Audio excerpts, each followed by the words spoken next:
Hey, good morning, good evening, or good afternoon, whichever the case may be. Welcome back to the old Firebird restoration station, working on the Great Pumpkin here.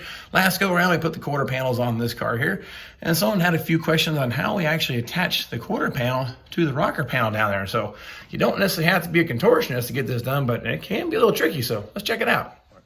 Okay, get you up close personal. The quarter panel install looks great here. We can weld it in here, no problem, but I want to weld the rocker panel to the quarter panel. So how the heck do you get in there to do that? Well, the factory had a whole lot more convenient because they actually tied the full quarter panel to the rocker panel, then weld all the bracing to it, and then attach like the side of the car as kind of an assembly, but that's how they get their spot welder in there. Well, we can't do that. There's nothing big enough to go all the way around this whole thing and stamp that thing. So we're gonna do the same, like the round plug welds we've been doing on the whole car here all together, but inside here. It's a little bit tricky, but it can be done. And if your car has the quarter vents here, it makes it a little easier to see what you're doing, get your hand there and make the job happen. But I'll get you up in here a little further so you can kind of see what we're talking about. You see across the bottom down here, that's our quarter panel. There's our rocker panel. We're gonna put our same technique screws, tie it all together nice and pretty, and then come back and drill them out and attach them. Now in the front corner here, we have an additional brace. We need to tie all three panels together. I gotta push that back out a little bit, and then get that put into place. Now, I'm always thinking about how to do these things easier and better, and it just kind of dawned on me, maybe next time I do this, and I've done it enough times I probably should have figured it out by now, but pre-drill that bottom flange with maybe some 1/8" holes, about an inch and a quarter apart. Makes it a whole lot easier to get those screws started because we don't have a whole lot of room to work in here. Okay, we're going to give this a go here. I'll put one kind of here in the middle so you can see how it goes, but I'm really wishing I would have drilled some pilot holes now. I think it would have made this a whole lot easier.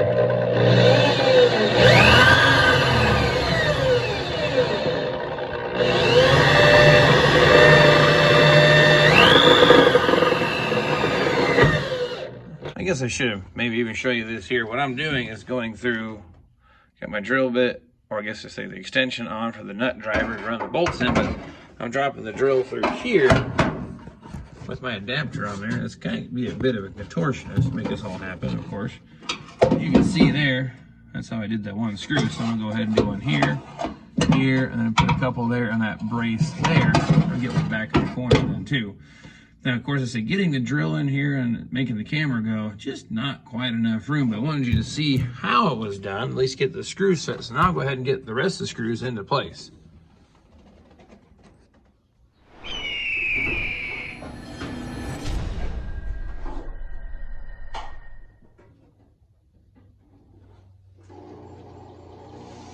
Okay, now what we got some screws all put into place. Now, but we get right about, my hands in here, right about here, that corner of, arm in far enough.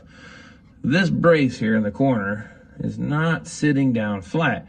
You need to get in there and hit it. So I put a screw there and tried to pull it down, it just wouldn't go. You can see a gap. So I get you in here. Nice to be you, because you can fit. I can't. Nope, nope, and nope. And, oh, there we go. Ta-da! You can see the height of that brace is not quite pulled down, so I gotta find something to kind of persuade or massage that back into place. Now, of course, what I come up with here is a piece of square stock that I have. I'm gonna drop that through the window jamb there, hammer that down into place so I can get that screw to pull it down tight. Got our persuasion tool. This chunk of bar stock, I guess a pry bar or anything would probably work, but slide it down there on that flange you want to move, and just a couple little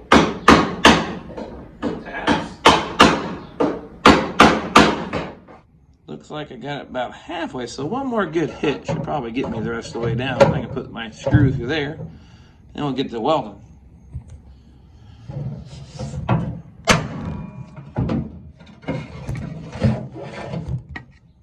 Yeah, let's see.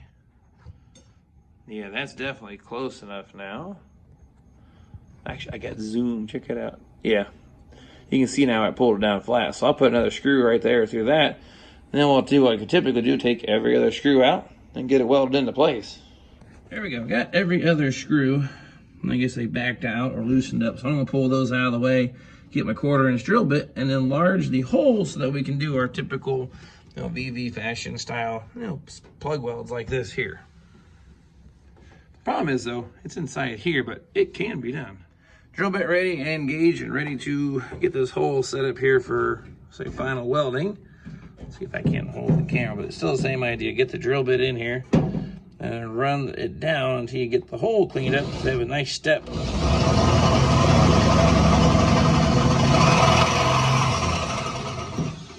And that should do it. Oops. You can see there it's nice and tapered. I'll do the same thing I do with all the other spot welds in. So I'll get that one, and we'll do the other ones just the same. All right, last but not least, now we gotta feed the wire feed welder down in there and do our plug welds here. So I'm gonna get this fished into this hole. See if we can't make this work here. And of course it's harder than heck to see it, but we'll get it here. Ready? Well, you can't see, can you? Now you can.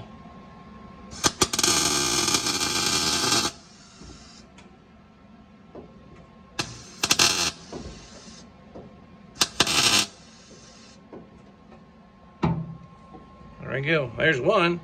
Now we can get all the rest of those done. In case you want to see what it looks like, I'll have smoke one. There we go. All spot welded in place. I don't necessarily love that one, but it's going to hold, just not as pretty as I'd like it to be. But again, it's inside the rocker panel. The other thing to keep in mind, if you look here, get past my shadow, there's a drain there in the rocker, an oval shaped opening. I'll see if I can't highlight that for you. When you come back and do your seam sealing, this seam needs definitely sealed up real good. You don't want water going. Well, teenage to have a lot of rust on the outside and stain up your paint job, but you don't want to fill over. There's one here in the front and one in the back. Can't get my finger back there. You do not want to cover those up with seam sealer. So definitely keep that in mind when you start putting that stuff in there. You want to seal up where the rocker panel and the quarter panel meet, but don't cover up those holes. It's how the water gets out of this cavity. Hey everybody, a little mail call here for you. I got a little letter here, looks like from Jim. Sounds like something nice inside. Let's see what we got. All right, let's see, and oh, come on now. You know how much trickier this is with one hand? Oh, that's kind of cool. It says, hey John, here are the stickers. Oh, I got some stickers put on my wall. I love it, fantastic. So sticker one, celebrated 50 years of the car show and swap meet this year. That's a long time. Well, yeah, it's a long time. It's longer than I've been kicking, so heck yeah, that's pretty awesome. And sticker two, I deserve this because of an innovative way of plug welding. Well, I do appreciate that. It works fantastically, and I hope you guys adapt that thing to maybe using it for yours. So now I'm a major league welder. Fantastic. Well, thanks, Jim. I'm going to put these up on the wall, and I definitely appreciate that. Anyone else want to send me some goodies? You know, the address is in the video description. This one's really cool, and that one's just as awesome. Appreciate it. Thanks again. All right, so in conclusion, we got it done. Got it well. I got both sides done. I only grabbed you along for the passenger side, but do the same thing. But the thing I probably would have done differently, because I'm always thinking, how do I improve my process? You know, I've been doing these cars for a while, but there's no reason that I can't continue to make it better or learn or, I guess, improve how we do things. I'm going to say this one more time. Pre-drill that bottom flange. I'll tell you, starting that screw has always been a pain in the butt, especially in that tight access area and the angle of the rocker panel to the quarter panel. It's just hard to keep that drill straight and get that self-tapping screw to grab. So drill about 1/8 inch little holes, as pilot holes, 1.25 inches, 1.5 inches apart. Huge time saver. Drop that screw right in every time and be a whole heck of a lot easier. So I'll remember that for next go around, because I'm sure I'll have quite a few more of these yet to go. But anyway, that's it for this time around. Hope you found that tip useful. This is a question someone asked me, how is it done? Can you show me? Absolutely. So the same idea, there's any part of the journey you'd like to have some help with, ask me. I'll make sure I get the camera out and do a little video for you, because all these ideas, we share them, only makes it easier and builds some confidence in your project while you're getting yours back together. Next time around, see this tail panel leaning against the wall over there? That's going to be the next thing we work on. That's the last body panel for this body show that needs to be installed. And then go and get it media blasted and start doing some body working on it. So that's going to be kind of cool. So hope you found this tip useful. And if you want to see how tail panel goes on one of these cars, stay tuned. Check out the next video coming out. But that's going to be another video for another day. But so I'll grab the camera and get that one going, and we'll see you then.